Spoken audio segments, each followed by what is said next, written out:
There we go. Welcome back, everybody. It's Wednesday, December 23rd. Cliff and I are very happy to have with us today incoming Congressman from New York's 15th Congressional District, Ritchie Torres. Long bio, but I'll give you the short of it. Ritchie is I keep calling you Ritchie. I'm sorry. It's really hard. Wait till you get older. It's really hard dealing with people who are like 20 years younger than you, who are congressmen. You can feel free to call me Ritchie. It's not an issue. It's just a very weird, actually, it's the reverse of "Don't you dare call me sir." It's like that whole issue. But go ahead, John. I'm sorry, but no. Ritchie is the first openly gay candidate to be elected to the legislative office in the Bronx. The youngest member of the New York City Council. His election to Congress made him and Mondaire Jones the first openly gay black men elected to Congress. And now your wiki said you were the first openly gay Afro-Latino, but you're simply the first openly gay Latino, period, I'm assuming as well, right? Exactly right. I don't think we've had anybody else. So after that list, you just didn't believe in accomplishing very much when you're growing up, right? So my understanding is, I think there are three strides. I'm the first LGBTQ member of the New York City congressional delegation. Right. The first LGBTQ Latinx member of the United States congressional delegation, and then one of two first openly LGBTQ black members of Congress in the United States Congress. So those are the three. Well, let's start with congratulations and thank you for making that place a hell of a lot more diverse. Have we never had an openly gay member of Congress from New York State? I'm not aware of any. New York City. But even from New York City, we haven't. That's crazy. I'm not aware. Yeah. The irony is that New York City, which is the birthplace of Stonewall, has never had LGBTQ representation in the United States Congress. And I love to tell people, who would have thought the first openly LGBTQ member of the New York City congressional delegation would come not from Chelsea or the Village or Hell's Kitchen, but from the South Bronx. Right. No, it's a pleasant surprise. So. Go ahead, John. Sorry, I was going to tell people really quick, what is the South Bronx? Just because I lived in New York, but most people who haven't go, I know it's one of the boroughs, but what is it demographically? So the South Bronx is said to be the poorest congressional district in America, as well as the most Democratic. It voted for Barack Obama 96% in 2012. If you've ever been to the Bronx Zoo or Yankee Stadium, and you've been to the South Bronx.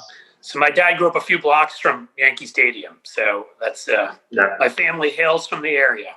So we're home to the Grand Concourse, the Cross Bronx Expressway. And, even though it has a reputation as the poorest congressional district in America, for me, COVID-19 has shown the South Bronx to be the essential congressional district. It's the home of essential workers who put their lives on the line so that most of us could safely shelter in place during the peak of the pandemic. So now, you had COVID early on, I recall. I did, back in March during the peak of the pandemic. Oh, wow. I didn't even know that. And I was the first member of the city council to be diagnosed with COVID-19. Did you I don't remember. You were not asymptomatic, because I seem to recall reading that you were sick, but you got over pretty quickly? I was symptomatic, but it was manageable. The worst symptom for me was extreme fatigue. Yeah, I have several friends who had that, Right, which meant that I got more sleep than I otherwise would have gotten.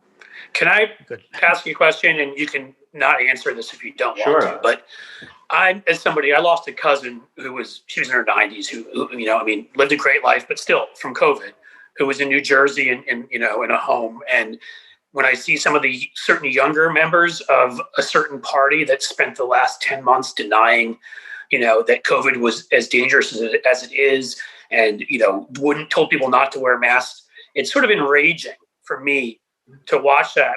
For you, coming from your district with all these essential workers, these folks that just go out and do their job every day and make life possible for the rest of us who are in such danger. Does that anger bubble up in you when you see young, healthy members of, I'm just going to say it, the Republican Party, and people, certain people that denied that this, was even a danger? Does that not anger you?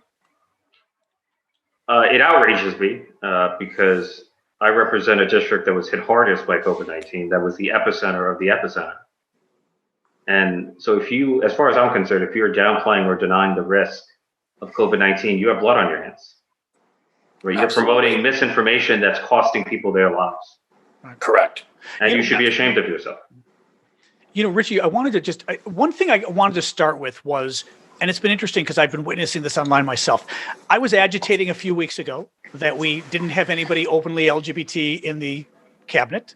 And especially for a secretary, we've had an openly gay cabinet representative with Rick Grinnell, which is not something to be proud of. Yes. Crazy. In any sense of that word. Yeah. But we've never had a secretary. When I told people that, they were like, get out of here, right? But a lot of people pushed back and they were like, we shouldn't have litmus tests. It doesn't matter who they are.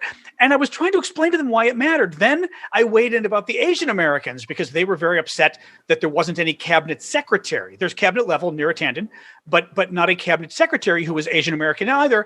I weighed in on behalf of them, got the same pushback. Tell people why it mattered. I mean, you've got multiple boxes too, because you've got Latino, you've got Black, you've got gay. Tell people literally why it matters, why it makes a difference, and it's not just a checkbox that uber liberals believe in. I mean, for me, it's self-evident that all of us are products of our identities and lived experiences. Like who we are as individuals shapes what we do as policymakers. And we want people who understand the needs of the LGBTQ community to be in a position to set policy. A wise person once said, and you've heard the quote before, if you don't have a seat at the table, then you're probably going to be on the menu. And the election of Mondaire Jones and myself means for the first time, LGBTQ people of color in particular will have a seat at one of the most powerful tables of the United States Congress. Right.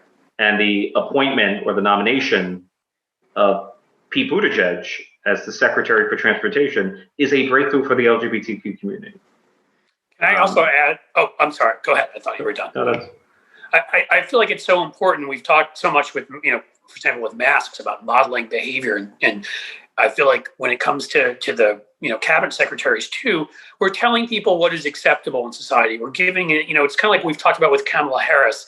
So many young girls now are going to be able to look up to her, young girls of color, and say, I can do this.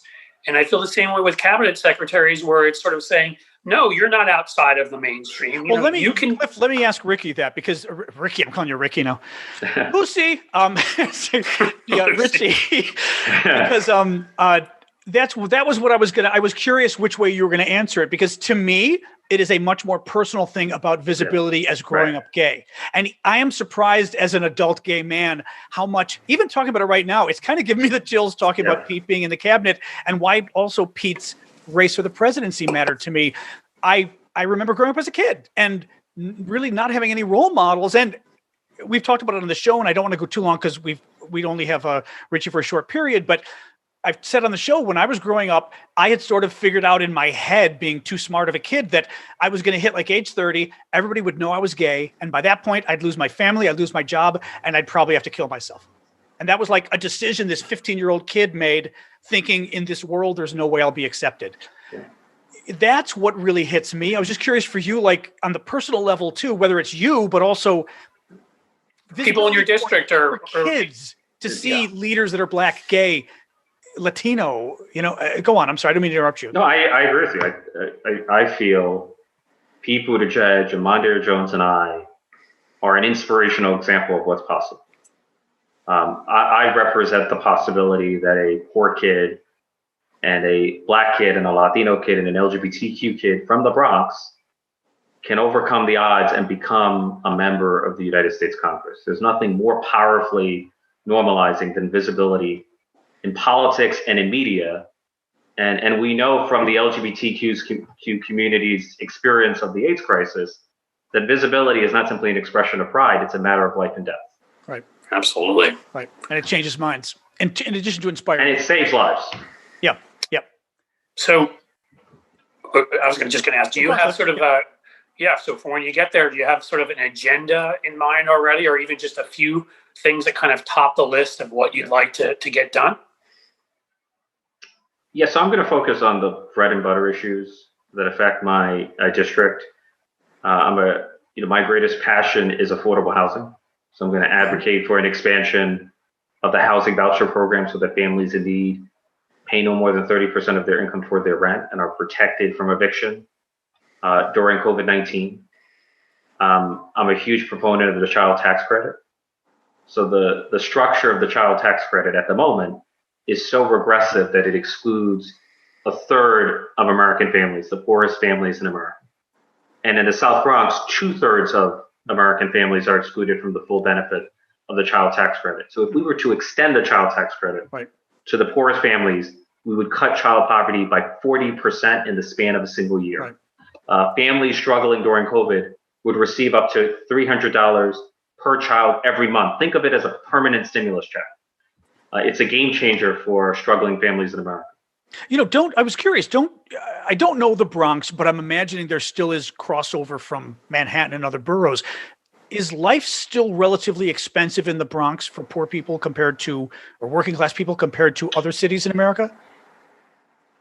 It is. I assumed. Because the rent is too damn high and wages are too damn low, and New York City is ground zero for the affordability crisis. Okay, here you go. Right. The reason I'm asking, I assume a lot of folks probably still have to travel into and work in Manhattan too, which is crazy expensive. The reason I'm asking is because it has always hit me as absurd that whether it's taxes, whether it's, as you said, child tax credits, whether it is any kind of income programs we have, whatever, they aren't really adjusted based on where you live. So that somebody in, I don't know, Mississippi, Alabama, rural Illinois, or I'm from Illinois, rural Midwest is getting the same benefit based on their income, whatever, that somebody in New York City is getting, when it's going to cost you a hell of a lot more to live in New York City. Even the stimulus payments, right? Whether it's $600 or whether Pelosi is able to get $2,000, that means that's a hell of a lot more money to somebody in Alabama than it is to somebody in New York. And that's always bothered me that there's a regressivity, I think, there as well, to be honest. Anyway, just want to throw it out there. A $600 stimulus check does not even cover the rent. Especially in New York. I think in New York, not even close. Yeah. Where were you on this? I mean, what was your feeling overall on the stimulus bill, since we're talking about it? Well, I actually agree with Donald Trump on something. He's advocating for $2,000. I never thought those words would come out of my mouth, but I'm all for it. I support the Trump plan. Hey, he united the party. He's got you, he's got AOC, he's got Pelosi and Schumer and Bernie. That is bipartisanship, I can believe. And us. I mean, Cliff and me too. If only he had expressed that viewpoint during negotiations, it would have been more constructive. But what do you think of him? I mean, I know you obviously don't like him, I'm assuming, but what's your take on Trump? He is as close to fascism as we've seen in modern American history, and he is the ultimate expression of white privilege, because no person of color, no LGBTQ person with his level of instability would ever be elected to the presidency. It's a privilege unique to him. And the life he's lived. I mean, can you imagine some person of color who's like, I've had 6 bankruptcies and I have 5 children from 3 different wives. The racist stuff that would fly out from all of that it's unimaginable, right? I mean, But he's a masterful snake oil salesman. Yeah. Yes, and he is. Look, it comes as no shock that he's reacting against the election results and attempting to overturn them. Right. But what I find striking is that Republicans at every level of government are eagerly doing his bidding, not because they love him, but because they fear him. Like, for me, it's a definitive sign that Donald Trump has a profound psychological grip on the Republican Party. It's no longer a traditional political party. It's a cult of personality around Donald Trump himself. Right? Trumpism is the ideology of the Republican Party. What does that mean going forward for Democrats trying to work with Republicans? Can we? I'm not so optimistic. And take the stimulus checks. I'm convinced there's actually a bipartisan, bicameral, filibuster-proof majority for expanded stimulus checks. The greatest stumbling block is Mitch McConnell, who refuses to bring it to the floor for a vote. Because if it were brought to the floor for a vote, there's no doubt in my mind we would have the votes on both sides of the aisle. But as long as he sets the agenda, Mitch McConnell sets the agenda in the United States Senate, there's going to be a real ceiling on how far we can go in moving the country forward. So those 2 seats in Georgia are a necessity for bold progressive governing over the next 4 years, or actually, especially over the next 2 years. Right. Because we're going to have a challenging midterm election. Right. Are you going to do it? Do you have any plans to do any campaigning there, or even raise money online or anything of that nature? I've been doing my part in raising funds, but obviously my fundraising ability is far less than than other members of Congress. You sell yourself short. Come on. Exactly. We'll work with you. Yeah, I appreciate it. we've only got a couple more minutes actually, because Richie's got another meeting he's got to jump into. But and this is actually a wider discussion that maybe we'll have you back. But one of the things Cliff and I are always concerned about is sort of the future of the left, and that there's a lot of I think there's a growing infighting going on that sometimes makes Cliff and me feel like we don't even belong, and we're still good progressives. I think we're not conservative Dems by any mean, and we feel like I did moderate for that. Sometimes we feel like we're being forced out because we're not even considered, I don't kosher, what word to use. Like we pass all the litmus tests. And I don't know. I mean, if you initially, I thought you were far more left than you are. When I first heard about you, I just assumed you're New York, and although we know from New York too, that doesn't mean being left. Obviously, look who you defeated in the primary. Haha. Thank you for that. Thank you for stopping Ruben Diaz. We appreciate that. I consider it a great public service. But I mean, what's your third thought on where the left is going these days? Because I think there are growing battles. People like to say they're healthy. I'm not sure they're going to be very healthy. I'm afraid we're going to really be at loggerheads, all of us with each other. Look, we need a strong left in America. You need a progressive movement that exerts pressure on the establishment, that creates space for elected officials like me to move the ball as far as we can, as much as we can. But we have to be careful not to let progressive purity be the enemy of progress. And we have to remember our adversaries are not fellow Democrats, it's Republicans. Like the difference between the Democratic Party and the Republican Party is not marginal, it's profound. Right. And it frustrates me at times when I feel like there are elements on the left that spend more time demonizing Speaker Pelosi than the Republican Party. Right. So you won't be you won't be holding any sit-ins in Pelosi's office in the next 2 weeks, is what you mean? As far as I'm concerned, Nancy Pelosi is not the problem. Mitch McConnell is the problem. Yeah. Especially and the fact that she is the target of demonization, in my opinion, reflects insidious sexism. I think it's sexism. I think it's all the people that never worked on Capitol Hill and no understanding of how. You're right. I mean, Mitch McConnell's the one who jumps in the way and does this. Well, it's why it was beautiful. She jumped last night and said, "Sure, President wants $2,000 checks. Let's do it." Because people were blaming her online. Everybody was blaming her, saying Pelosi only got 600. And I'm going, what? What planet are you living on? Yeah, like there's only so much you can accomplish in the face of the obstructionism and the malevolence of Mitch McConnell. Yeah, correct. You're dealing with people that honestly have such a level of malevolence that they're willing to let people die. They're willing to let people not get a vaccine, willing to let people not eat, not have affordable housing, as you point out. I mean, it's kind of hard to negotiate with people like that. It's not easy. We just have to be careful not to devour our own. And that's my concern. How and this may be our last question with your time, but I was reading, and you seem to have a rather nuanced position on Israel that is totally in line with Cliff's and mine, but I think is starting to fall out of line with many people on the left. You tend to be a little more in the middle, I would say. And how you're from the Bronx? How did you even get involved? I have what I consider to be a mainstream position on Israel, which is favoring a two-state solution. Right. That we should have a two-state solution that gives both Israelis and Palestinians the dignity they deserve. The goal should be coexistence, not conflict. And I'm a critic of the BDS movement because it is incompatible with a two-state solution. The goal of the BDS movement is to abolish Israel as a Jewish state. And that, to me, is incompatible with the true progressive position, which is a two-state solution that respects both Israelis and Palestinians. But I'm also against settlements and annexation. Because it undercuts a two-state solution. So for me, what is best for a two-state solution? That is the most important consideration. No, we're with you. At least personally, I could say we're not very friendly at the notion of Netanyahu because neither am I. Israel's reputation. Yes, he's got some of those very same fascist tendencies, and seems to be somewhat of a criminal too. So there's that. I do not love Donald Trump or his equivalents anywhere in the world. So. There you go. Yep. That's what we need more of. Do we have anything else, John? There's lots more, but can you go a couple more minutes, or do you really have to get off the thing? Oh, you can? Okay, that's fine. I wasn't sure if Raymond was jumping in going, boss, get off the thing.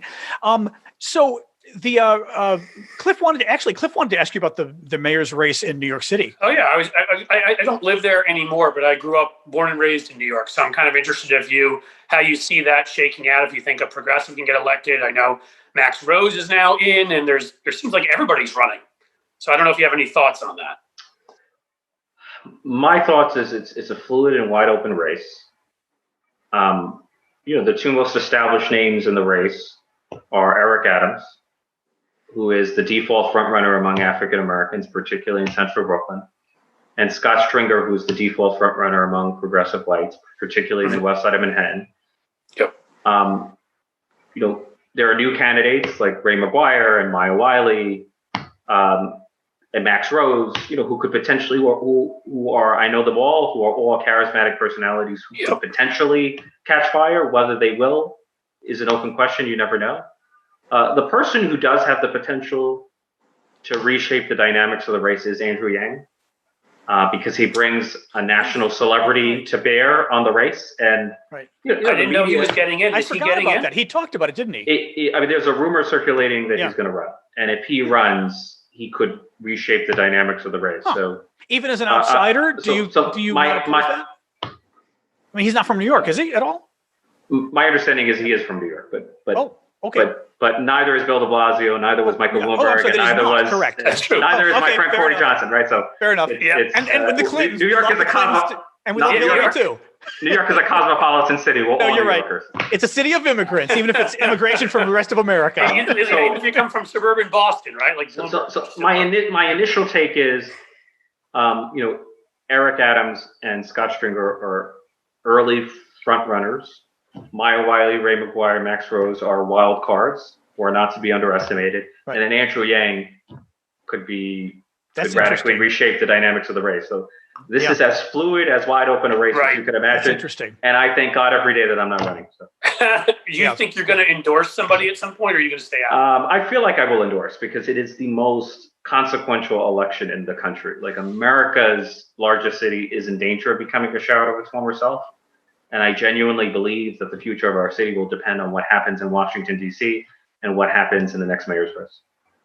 Let me pivot to Trump again a second. Do you think, should we hold Trump responsible in some way after he leaves office? And there's a lot of levels to that question, because I'm not saying revenge. I'm saying I worry, Cliff and I have often expressed the concern that we worry about the next Trump coming in a few years, who's smarter, not as psychotic, and basically is way more disciplined, way smarter, less narcissistic, and that he's able to pull off, or she, so much more than Trump did, because the big lesson from the Trump era is you can do anything and get away with it. I fear. So look, I want to be careful not to become the very evil that I seek to resist, right? So I never call for the criminal prosecution of political opponents in the abstract. Good. If he is found to have done something wrong and to have committed a crime, which I suspect he has, then he should be held accountable, because no one is above the law, including the President of the United States. But I would wait for the results of a criminal investigation, and I would leave it to the professionals to make their determination. I have something of a contrarian view on this. I know Donald Trump was as close to a fascistic president that we've seen in modern American history. He was a stress test of American democracy. I feel like the system prevailed, because Congress and the courts and the bureaucracy, which he caricatures as the deep state, were largely effective at reining in the excesses and extremes of his presidency. He was often frustrated by the system of checks and balances. So ironically, our dysfunctional political system, which gave him the presidency through the Electoral College, often at times paralyzed his presidency. So in a weird sense, the system did work in holding him accountable. That's a good point. But there are, would you say, go ahead. Yeah. I was concerned when he was first elected that his presidency would mean the apocalypse for the social safety net in America, because Republicans at the time were in control of both houses of Congress.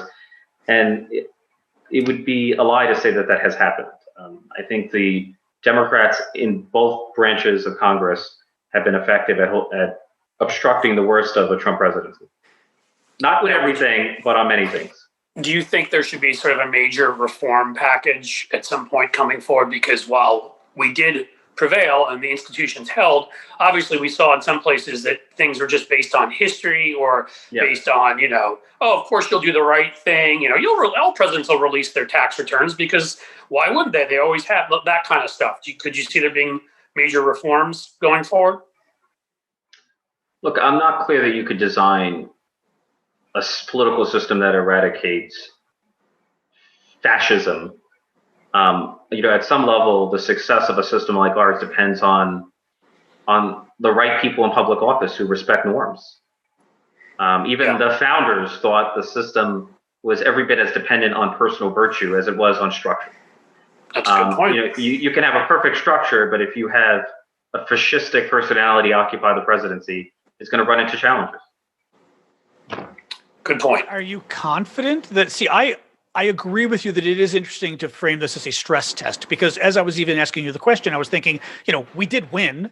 I mean, Trump did get defeated. That shows the system is working. But I still worry, as I said, that next time, maybe it doesn't work. Not only maybe does he win because he did too well, but all the roadblocks, the way they're going about trying to steal the election, honestly, it's the Senate it's been Senate Republicans that have taken the wind out of Trump's sails. Mitch McConnell especially, which is bizarre. Look, it's frightening to me. Like, the depth of Donald Trump's psychological grip on the Republican Party is terrifying to me. And it's terrifying to think, but for Biden, Trump could have won. Yes. And but for the pandemic, Trump would have won. Especially the pandemic, I think. It took a once in a century economic and public health crisis to derail the presidency of Donald Trump. Well, that is terrifying to me. And a bizarre response to that pandemic. Had Trump responded to the pandemic as a normal president, maybe he could have won. Or if a stimulus check had been sent the week before the election. Yeah. I'm relieved that he lost, but there are deeper trends in American politics that worry me. What do we do about him? I forget the Trump vengeance or justice thing or whatever. I'm talking the body politic.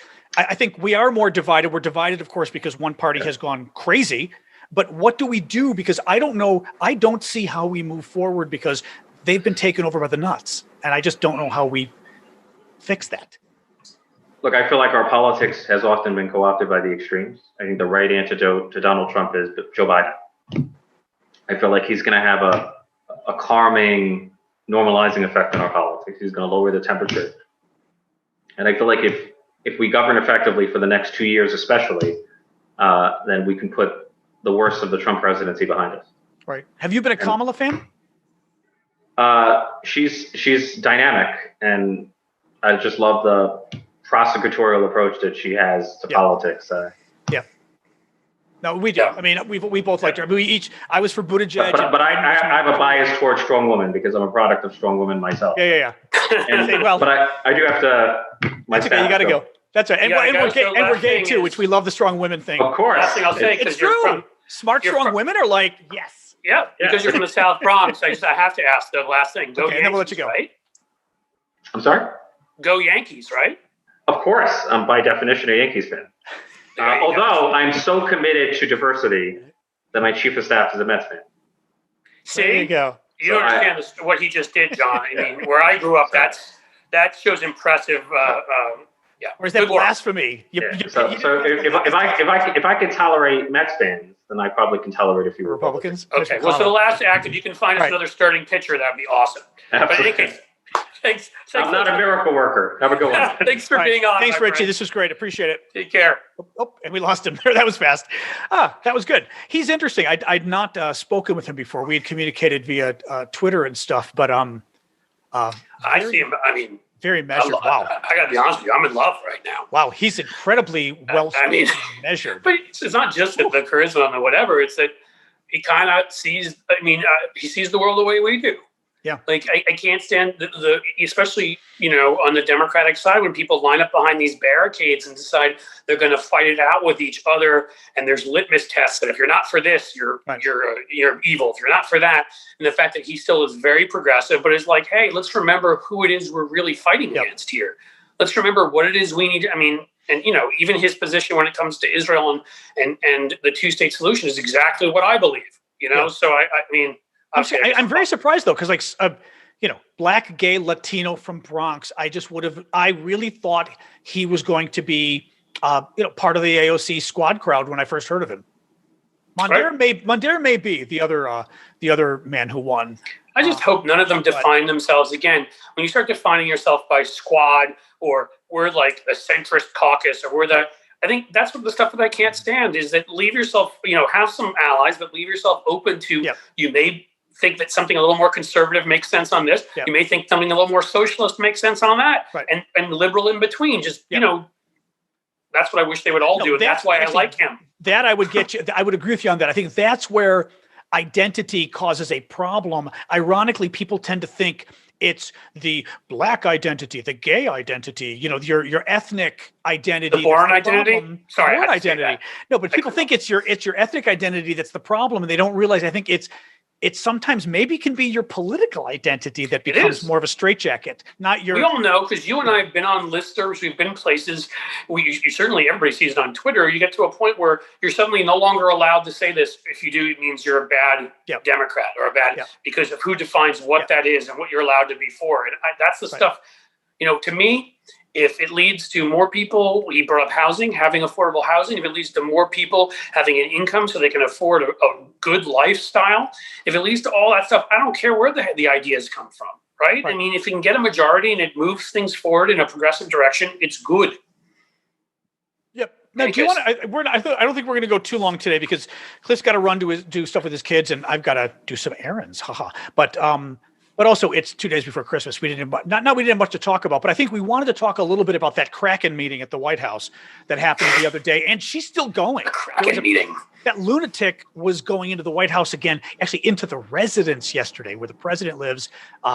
Sidney Powell, the lawyer who was sort of kicked off the Trump defense team and now has become part of his inner circle, just to go full circle crazy, right? They got rid of her 2 weeks ago, and now Trump's pulled her in as his closest advisor. And the interesting thing is, he's even losing the Rudy Giuliani's and Bill Barr's and Mike Pence's over that. Yeah. I mean, of course, there's that Axios piece where he's pissed at everybody.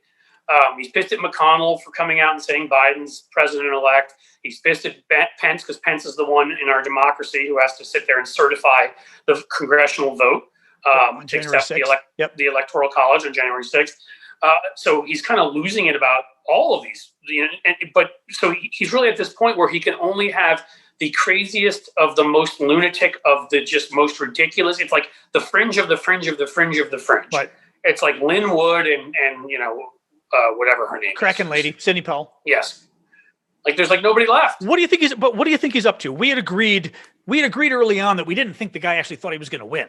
Do you think is he just still trying to build such an apex of, oh my God, I can win.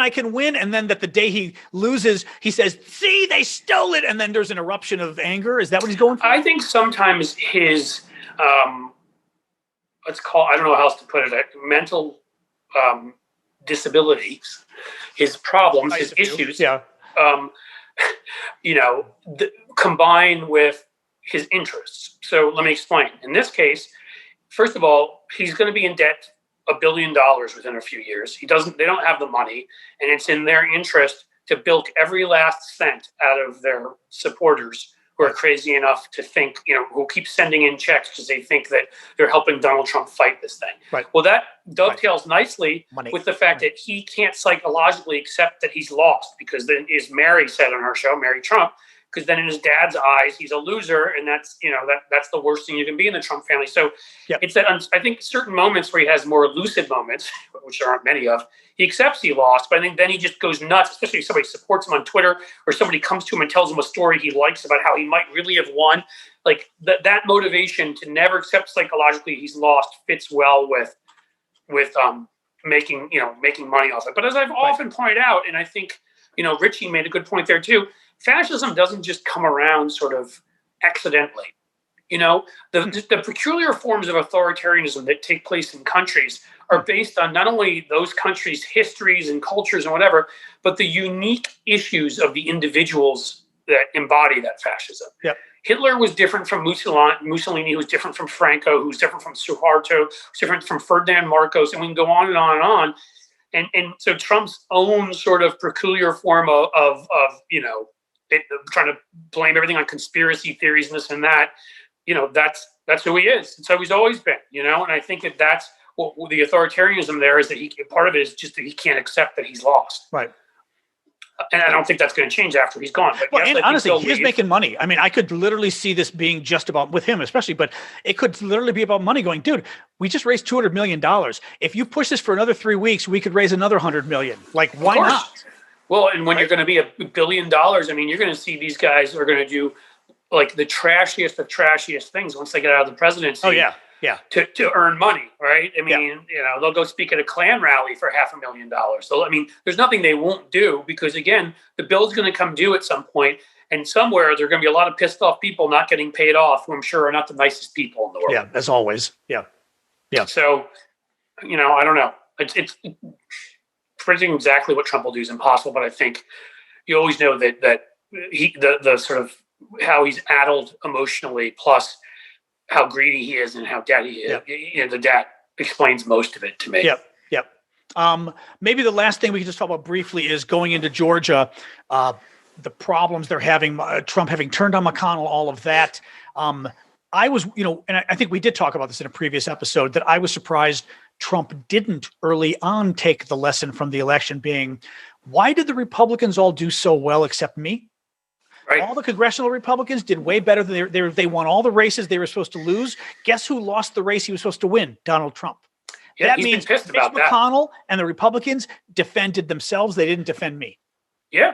And he even tried to claim, I think it was in a tweet or whatever, that he's the reason McConnell won.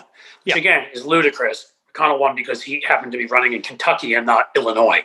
Right.